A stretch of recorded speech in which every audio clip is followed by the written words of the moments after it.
ಜೋಗ ಜಲಪಾತ ಪ್ರವಾಸಿಗರ ಕಣ್ಮನ ಸೆಳೆಯುವ ತಾಣ. ಇಲ್ಲಿ ಯಾರೇ ಹೋಗಲಿ, ಯಾವಾಗಲೇ ಹೋಗಲಿ, ಇಲ್ಲಿ ಹೋದವರೆಲ್ಲ, ನೋಡಿದವರೆಲ್ಲ ವಂಡರ್ಫುಲ್, ಅದ್ಭುತ, ವಾವ್, ಎಂತ ಸೊಗಸು ಎಂಬ ಉದ್ಗಾರ ಮಾಡೇ ಮಾಡುತ್ತಾರೆ.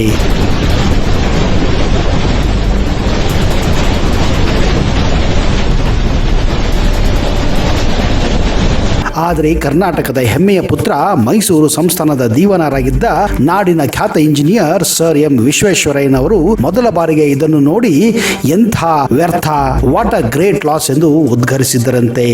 ಜೋಗದ ಸಿರಿ ಬೆಳಕಿನಲ್ಲಿ, ಸಾಯೋದಕ್ಕೆ ಮುನ್ನ ನೋಡು ಜೋಗದ ಗುಂಡಿ, ಹೀಗೆ ಕನ್ನಡ ಮನೆ ಮನಗಳಲ್ಲಿ ಪ್ರಸಿದ್ಧವಾಗಿರುವ ಜಲಪಾತವೇ ಜೋಗ ಜಲಪಾತ.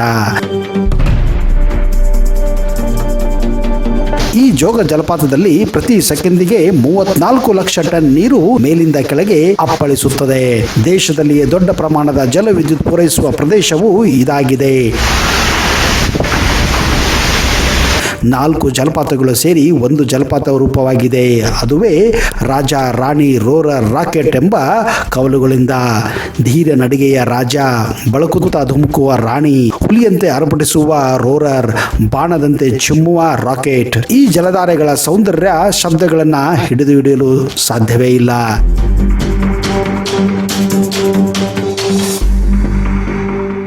ಸುಮಾರು 250 ಅಡಿ ಚದುರದ ಹಾಸುಗೆಯಲ್ಲಿ ಮೇಲಿಂದ ಹರಿಯುತ್ತಾ ನೇರವಾಗಿ 830 ಅಡಿ ಆಳದ ಕಮರಿಗೆ ತಮ್ಮದೇ ಹೊಸ ಬಗೆಯ ವಿವಿಧ ವಿನ್ಯಾಸದೊಂದಿಗೆ ಧುಮುಕುವ ಈ 4 ಜಲಧಾರೆಗಳ ನೋಟ ರುದ್ರ ರಮಣೀಯವಾಗಿರುತ್ತದೆ. ಮಳೆಗಾಲದಲ್ಲಿ ತುಂಬ ಹರಿಯುವ ಜೋಗವನ್ನು ಕಣ್ತುಂಬಿ ನೋಡಲು ಇಲ್ಲಿ ಸಾವಿರಾರು ಪ್ರವಾಸಿಗರು ಈ ಸಮಯದಲ್ಲಿ ಭೇಟಿ ನೀಡುತ್ತಾರೆ. ಶರಾವತಿ ನದಿಯೇ ಜೋಗ ಜಲಪಾತದ ಮೂಲ. ಅಮೆರಿಕದ ನಯಾಗರ ಜಲಪಾತ ನೀರಿನ ಮೊತ್ತ ಜೋಗಕ್ಕಿಂತ ಅಧಿಕವಾಗಿದ್ದರೂ ಆದರೆ ಅದರ ಎತ್ತರ ಜೋಗದಷ್ಟು ಇಲ್ಲ. ಈ ಜಲಪಾತದ ಬೋರ್ಗರೆಯ ಮೌನವನ್ನು ಸೀಳಿ ನಾದ ಅಲೆಯನ್ನು ಹೊರಡಿಸುತ್ತದೆ. ಜೋಗ ಎನ್ನುವುದು ಕನ್ನಡ ಭಾಷೆಯ ಪದ ಆಗಿದೆ. ಜೋಗ ಅಂದರೆ ಬೀಳುವುದು ಎಂದರ್ಥ. ಈ ಜೋಗ ಜಲಪಾತದ ಆಳಕ್ಕೆ ಹೋಗಲು ಕರ್ನಾಟಕ ಪ್ರವಾಸೋದ್ಯಮ ಇಲಾಖೆ 1400 ಮೆಟ್ಟಿಲುಗಳನ್ನು ಹಾಕಿದೆ. ಪ್ರತಿಯೊಂದು ಮೆಟ್ಟಿಲುಗಳ ಮೇಲೆ ನಿಂತು ನೀವು ಸುಂದರ ಜಲಪಾತವನ್ನ ವಿಭಿನ್ನ ರೀತಿಯಲ್ಲಿ ಕಾಣಬಹುದು. ಜೋಗ ಜಲಪಾತವನ್ನು ಸ್ಥಳೀಯ ಜನರು ಜೋಗದ ಗುಂಡಿ, ಗೇರುಸೊಪ್ಪೆ ಜಲಪಾತ ಎಂದು ಕರೆಯುತ್ತಾರೆ.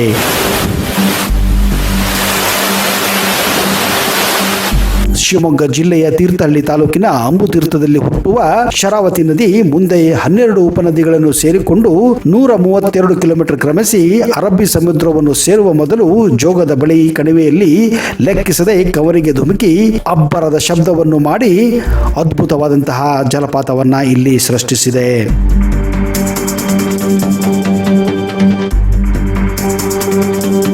ಜೋಗ ಜಲಪಾತ ಭಾರತದ 2ನೇ ಅತಿ ಎತ್ತರದ ಜಲಪಾತವಾಗಿದೆ. ಇದು ಕರ್ನಾಟಕ ರಾಜ್ಯದ ಉತ್ತರ ಕನ್ನಡ ಜಿಲ್ಲೆಯ ಸಿದ್ದಾಪುರ ತಾಲೂಕು ಹಾಗೂ ಶಿವಮೊಗ್ಗ ಜಿಲ್ಲೆಯ ಸಾಗರ ತಾಲೂಕಿನ ಮಧ್ಯಭಾಗದಲ್ಲಿದೆ. ಇದು ಅಧಿಕೃತವಾಗಿ ಈಗ ಸಾಗರ ತಾಲೂಕಿನಲ್ಲಿದೆ. ಮಳೆಗಾಲದಲ್ಲಿ ಅತ್ಯಂತ ರಮಣೀಯ ರೂಪ ತೊಡಗುವ ಈ ಜಲಪಾತ ಬಿಳಿ ಮೋಡಗಳ ಮಧ್ಯೆ ಕಣ್ಣು ಮುಚ್ಚಾಲೆ ಆಡುತ್ತಾ ನೋಡುಗರ ಕಣ್ಮನ ಸೆಳೆಯುತ್ತದೆ. ಕಲ್ಲಿನ ಮೆಟ್ಟಿಲುಗಳ ಮೂಲಕ ನೀವು ಈ ಜಲಪಾತದ ಬುಡಕ್ಕೂ ಕೂಡ ತಲುಪಬಹುದು. ಹೀಗೆ ಸಾಗುವಾಗ ನಿಮ್ಮ ಮೈ ಮೇಲೆ ಬೀಳುವ ಹನಿಯ ನೀರುಗಳು ನಿಮ್ಮನ್ನು ವಿಶಿಷ್ಟ ಲೋಕಕ್ಕೆ ಕರೆದುಕೊಂಡು ಹೋಗುತ್ತದೆ. 100 ಮೆಟ್ಟಿಲುಗಳನ್ನು ಸಾವಧಾನವಾಗಿ ನೀವು ಇಳಿಯಬೇಕಾಗುತ್ತದೆ. ಒಂದು ಹೆಜ್ಜೆ ತಲುಪಿದರೂ ನೀವು ಮುಗ್ಗರಿಸಿ ಬೀಳಬಹುದು. ಇದರ ಜೊತೆಗೆ ಮೇಲಿಂದ ನೀರು ಧುಮುಕುವುದನ್ನು ನೋಡುವುದೇ ಇನ್ನೊಂದು ವಿಶಿಷ್ಟ ಅನುಭವ. ಕನ್ನಡದ ಮುಂಗಾರು ಮಳೆ ಚಿತ್ರ ಹೆಜ್ಜೆ ಹೆಜ್ಜೆಗೂ ನೆನಪಾಗುತ್ತದೆ. ಮುಂಗಾರು ಋತುವಿನಲ್ಲಿ ಇಲ್ಲಿಗೆ ಭೇಟಿಗೆ ನೀಡಿದರೆ ನಿಮಗೆ ಜಲಪಾತದ ಸೌಂದರ್ಯ, ರೋಚಕತೆಯ ಅನುಭವ ಮುದ ನೀಡುತ್ತದೆ. ಧುಮ್ಮಿಕ್ಕಿ ಹರಿಯುವ ಜಲಪಾತದ ನೀರು ಹಾಲಿನಂತೆ ನೊರೆ, ಆಗಾಗ ಮೂಡುವ ಕಾಮನಬಿಲ್ಲು, ಮಳೆ, ಸುತ್ತ ಹಚ್ಚ ಹಸಿರಿನ ರಾಶಿ, ಇಂತಹ ಅನುಭವ ನಿಮಗೆಲ್ಲೂ ಕಾಣಲು ಸಾಧ್ಯವೇ ಇಲ್ಲ.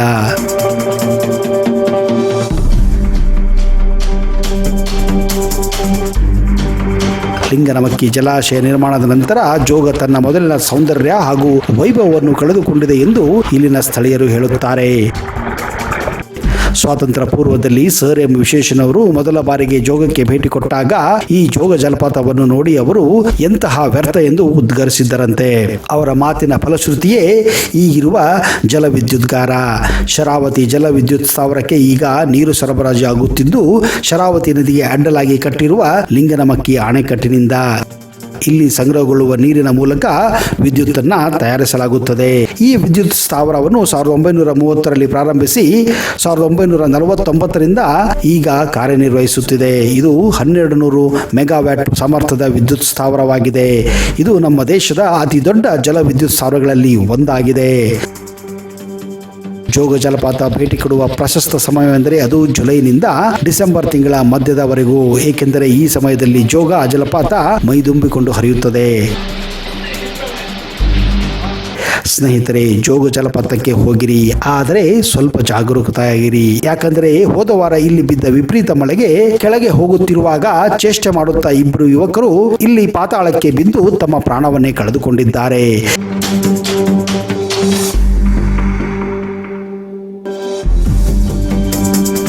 ಈ ಜೋಗ ಜಲಪಾತ ತಾಲೂಕು ನಗರವಾದಂತಹ ಸಾಗರದಿಂದ 30 ಕಿಲೋಮೀಟರ್ ದೂರದಲ್ಲಿದ್ದರೆ, ಉತ್ತರ ಕರ್ನಾಟಕದ ಅವಳಿ ನಗರಗಳಾದಂತಹ ಹುಬ್ಬಳ್ಳಿ, ಧಾರವಾಡದಿಂದ 180 ಕಿಲೋಮೀಟರ್ ದೂರದಲ್ಲಿದೆ. ದಾವಣಗೆರೆಯಿಂದ 167 ಕಿಲೋಮೀಟರ್ ದೂರದಲ್ಲಿದ್ದರೆ, ಮಂಗಳೂರಿನಿಂದ 217 ಕಿಲೋಮೀಟರ್ ದೂರದಲ್ಲಿದೆ. ಹಾಗೆಯೇ ರಾಜ್ಯದ ರಾಜಧಾನಿ ಬೆಂಗಳೂರಿನಿಂದ 380 ಕಿಲೋಮೀಟರ್ ದೂರದಲ್ಲಿದೆ. ಹೊಗೆನಕಲ್ ಜಲಪಾತ ಕರ್ನಾಟಕದ ಚಾಮನಗರ ಜಿಲ್ಲೆ ಹಾಗೂ ತಮಿಳುನಾಡಿನ ಧರ್ಮಪುರಿ ಜಿಲ್ಲೆಯ ಕಾವೇರಿ ನದಿಯ ಮೇಲೆ ಉಂಟಾಗಿರುವಂತ ಒಂದು ಅದ್ಭುತ ಜಲಪಾತವಾಗಿದೆ ಸ್ನೇಹಿತರೆ.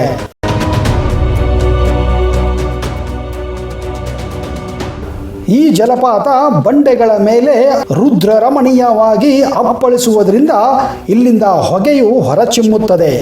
ಈ ಜಲಪಾತವನ್ನು ಹೊಗೆಯ ಕಲ್ಲು ಎಂದು ಹೇಳುತ್ತಿದ್ದರು. ಕಾಲಕ್ರಮೇಣ ಅದು ಇಂದು ಹೊಗೆನಕಲ್ ಎಂದು ಪ್ರಸಿದ್ಧಿಯಾಗಿದೆ. ಈ ಜಲಪಾತವನ್ನು ದಕ್ಷಿಣ ಭಾರತದ ನಾಯಗರ ಎಂದೇ ಕರೆಯುತ್ತಾರೆ. ಈ ಜಲಪಾತವು ಔಷಧಿಗಳನ್ನು ಹಾಗೂ ಹಲವಾರು ಗಿಡಮೂಲಿಕೆಗಳನ್ನು ಹೊಂದಿರುವ ಜೀವ ಸಂರಕ್ಷಕವಾದ ಜಲಪಾತವೆಂದೇ ಹೇಳಲಾಗಿದೆ. ಈ ಜಲಪಾತದಲ್ಲಿ ಸ್ನಾನ ಮಾಡುವುದರಿಂದ ಅದು ಸುಗಂಧಯುಕ್ತವಾದ ಔಷಧ, ಇಲ್ಲಿ ಸ್ನಾನ ಮಾಡಿದಂತೆ ಹಾಗೂ ಹಲವಾರು ರೋಗ ರುಜಿನಗಳು ಮಾಯವಾಗುತ್ತದೆ ಎಂದು ಇಲ್ಲಿನ ಜನರ ನಂಬಿಕೆ ಇದೆ.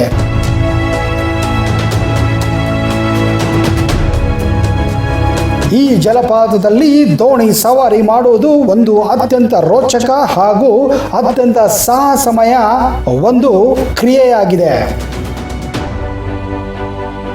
ಆರ್ಕಿಯಾಲಜಿ ಆಫ್ ಇಂಡಿಯಾ ಹೇಳುವ ಪ್ರಕಾರ ಇಲ್ಲಿನ ಕಲ್ಲುಗಳು ಏಷ್ಯಾದಲ್ಲೇ ಅತ್ಯಂತ ಹಳೆಯದಾದು ಎಂದು ಪರಿಗಣಿಸಲ್ಪಟ್ಟಿವೆ. ಇಂತಹ ಸೊಬಗನ್ನು ಹೊಂದಿರುವ ಜಲಪಾತವನ್ನು ತಮಿಳುನಾಡಿನ ಜನರು ಮರಿಕೊಟ್ಟ ಎಂಬೆಂದು ಕೂಡ ಕರೆಯುತ್ತಾರೆ.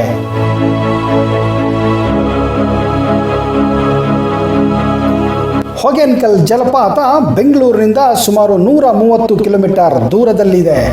ಹಾಗೆಯೇ ಹತ್ತಿರದ ರೈಲ್ವೆ ನಿಲ್ದಾಣ ಅಂದರೆ ಅದು ತಮಿಳುನಾಡು ರಾಜ್ಯದ ಧರ್ಮಪುರಿಯಾಗಿದೆ ಸ್ನೇಹಿತರೆ. ಇಲ್ಲಿಂದ ಹೊಗೆನಕಲ್ ಜಲಪಾತ ಕೇವಲ 46 ಕಿಲೋಮೀಟರ್ ದೂರದಲ್ಲಿದೆ.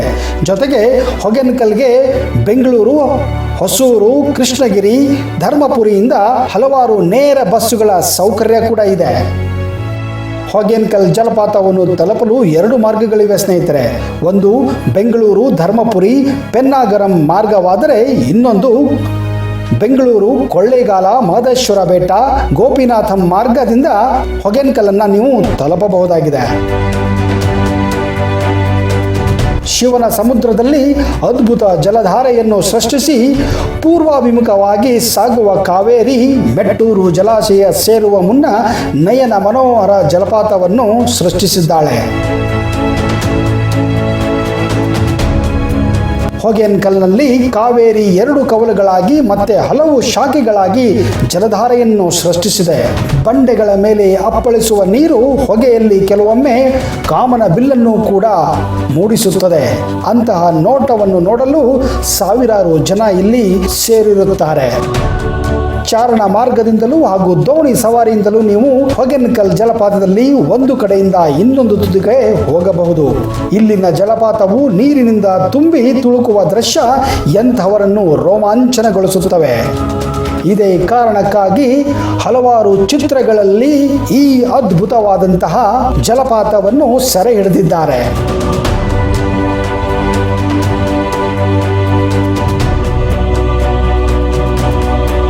ಹೊಗೆನಕಲ್ನಲ್ಲಿ ಕಾವೇರಿ ಕಲ್ಲಿನ ಭೂಪ್ರದೇಶದ ಮೂಲಕ ನೀರು ಕತ್ತರಿಸದಂತೆ ಹಲವಾರು ಜಲಪಾತಗಳನ್ನು ಸೃಷ್ಟಿಸುತ್ತದೆ. ಈ ಸ್ಥಳದಲ್ಲಿ ಕಾವೇರಿ ನದಿ ಕನಿಷ್ಠ ಪಕ್ಷ 20 ಮೀಟರ್ ಅಂದರೆ 66 ಅಡಿಯಷ್ಟು ಮೇಲಿಂದ ಧುಮುಕುತ್ತದೆ.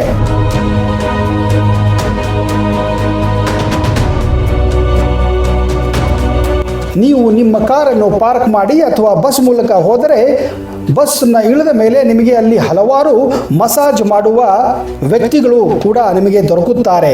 ಅವರ ಜೊತೆ ನೀವು ಒಂದು ಬಾಡಿಗೆಯ ತೆಪ್ಪ ಮೂಲಕ ಒಂದು ಕಡೆಯಿಂದ ಇನ್ನೊಂದು ಕಡೆಗೆ ಹೋಗಿ ಅಲ್ಲಿಗೆ ಒಂದು ಕಡಲ ತೀರಂತಹ ಸೃಷ್ಟಿಯಾದಂತಹ ಒಂದು ಜಾಗವಿದೆ. ಅಲ್ಲಿ ನೀವು ಮಸಾಜ್ ಕೂಡ ಮಾಡಿಕೊಳ್ಳಬಹುದು. ತೆಪ್ಪವನ್ನು ನೀವು ಹತ್ತುವಕ್ಕಿಂತ ಮೊದಲು ಮಸಾಜ್ಗಾಗಿ ಅಲ್ಲಿಯೇ ಸಿಗುವಂತಹ ಹಲವಾರು ರೀತಿಯ ಮಸಾಜ್ ಎಣ್ಣೆಗಳನ್ನು ಖರೀದಿಸಿ ತೆಪ್ಪವನ್ನು ಬಾಡಿಗೆ ಪಡೆದು ಅಲ್ಲಿಂದ ನೀವು ಚಿಕ್ಕದಾದಂತಹ ಕಡಲ ತೀರಕ್ಕೆ ಹೋಗಿ ಮಸಾಜನ್ನು ಮಾಡಿಕೊಳ್ಳಬಹುದು. ಜೊತೆಗೆ ಹೊಟ್ಟೆ ಹಸಿದ ಮೇಲೆ ಅಲ್ಲಿಯೇ ಕಾವೇರಿ ನದಿಯಲ್ಲಿ ಸಿಗುವಂತಹ ಮೀನುಗಳನ್ನು ಸವಿದು ಊಟವನ್ನು ಕೂಡ ನೀವು ಮಾಡಬಹುದು. ಈ ಸುಂದರವಾದ ಜಲಪಾತಕ್ಕೆ ಭೇಟಿ ನೀಡಲು ಅತ್ಯಂತ ಉತ್ತಮವಾದ ಸಮಯವೆಂದರೆ ಅದು ಮಳೆಗಾಲ ಅಥವಾ ಮಳೆಗಾಲದ ನಂತರ. ಆಗ ಈ ಜಲಪಾತ ತನ್ನ ರುದ್ರ ರಮಣೀಯ ದೃಶ್ಯವನ್ನು ನಿಮಗೆ ತೋರಿಸುತ್ತದೆ. ಅತ್ಯಂತ ಸುಂದರವಾದ ಪ್ರಕೃತಿಯ ಸೊಬಗು ಹಾಗೂ ಅತಿ ಹೆಚ್ಚು ನೀರಿನಿಂದ ತುಂಬಿ ತುಳುಕುತ್ತದೆ. ಹಾಗೆಯೂ ನೀವು ವರ್ಷದ ಎಲ್ಲ ಕಾಲದಲ್ಲೂ ಕೂಡ ಈ ಜಲಪಾತಕ್ಕೆ ನೀವು ಭೇಟಿ ಕೊಡಬಹುದು. ಯಾಕೆಂದರೆ ಆ ಕಾಲದಲ್ಲಿ ಹೊಗೆನಕಲ್ ಜಲಪಾತ ತನ್ನದೇ ಆದ ಸುಂದರತೆಯನ್ನು ಪ್ರದರ್ಶಿಸುತ್ತದೆ.